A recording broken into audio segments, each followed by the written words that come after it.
This is not the video I thought I'd be doing today, and it's going to be a tough one because I've tried starting it probably 6 times now, but I think it's important.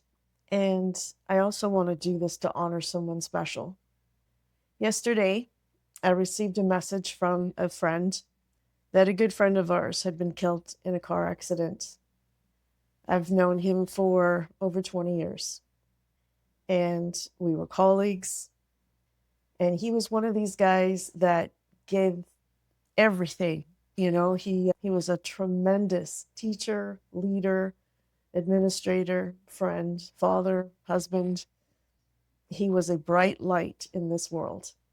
And I am super angry that he has been taken from us, especially since he just retired a week ago.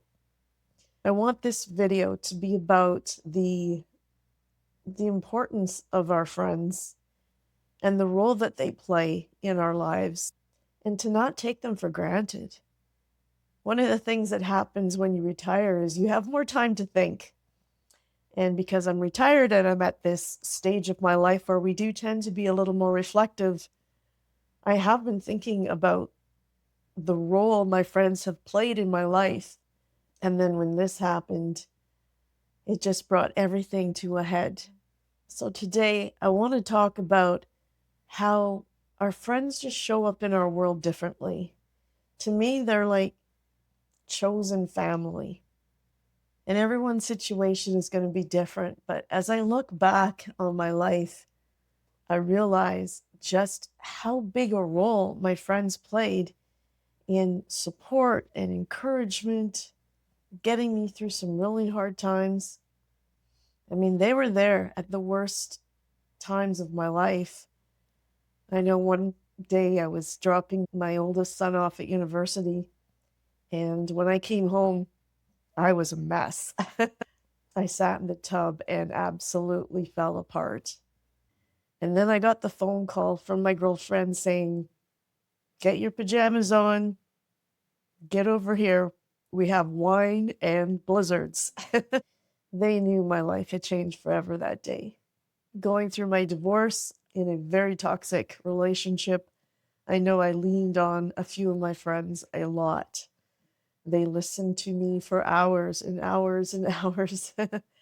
And when it was done, I mean, I recognized what they had done for me and I was thanking them.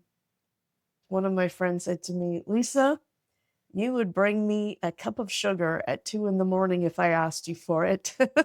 So why would I not be there for you?" And that meant the world to me because not only was she there for me, but she knew I would be there for her. And I think that's what differentiates our friends from our family. I mean, our family, it's blood. It's kind of like this is who you're stuck with. Not to disparage family at all, because I have some family that is just absolutely stellar. My brother, I'd put him up against any brother on this planet.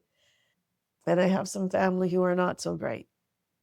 But blood is thick, and so they're still my family.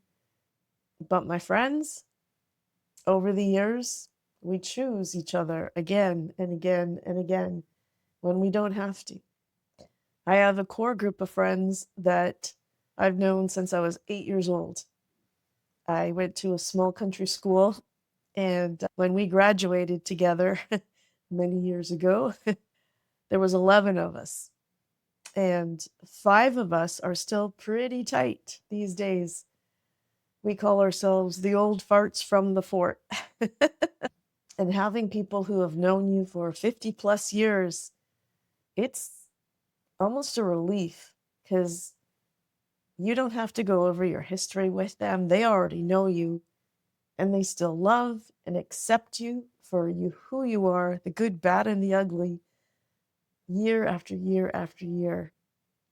And even if we don't see each other for months, when we do get together, we can just pick up where we left off and continue. You don't need to explain anything because they already get it. And the other thing I really like about it is you can't BS them because they've known you for far too long. And, Their BS detector is pretty high. They know your secrets. They know your sense of humor. They know your unfiltered self. And you've been through so much together. We've shared in grief over the loss of parents. We've supported each other through divorce, through major transitions of life, like parenting and empty nesting, and all the joyous things that happen in between those things as well. And you never know when you're going to meet these people that you're going to connect with and just forge these long lasting relationships.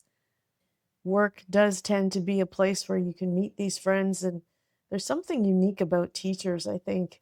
And there was something very unique about a school that I first started teaching at back in 1989. I taught there until 2002. So during that time, there was a group of us that became very tight. And even though I've moved on to other schools, taught with hundreds of other staff members, there was something very unique about that school. And in fact, I went back to it to finish out my career and was a grade partner with the same person that I was a grade partner with before I left. And it was in this magical time of between 1989 and 2002 that I met and befriended the man that we lost.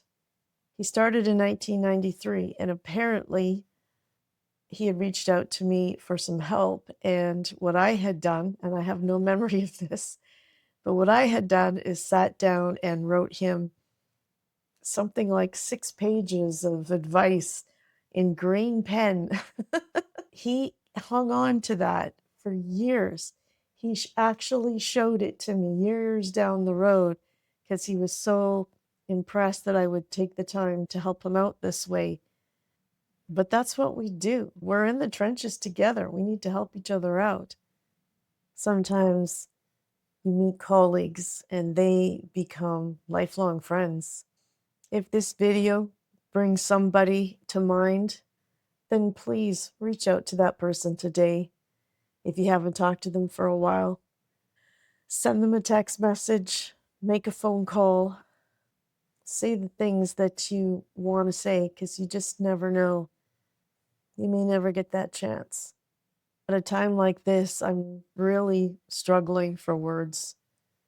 So I will repeat what a friend of mine said as he was honoring our lost friend. He said, "Hug your friends, make it weird." And I really appreciate his sentiment because he's basically saying, if these people mean a lot to you, tell them. Let them know how much they mean to you. Let them know how much you respect them, appreciate them, support them, and love them.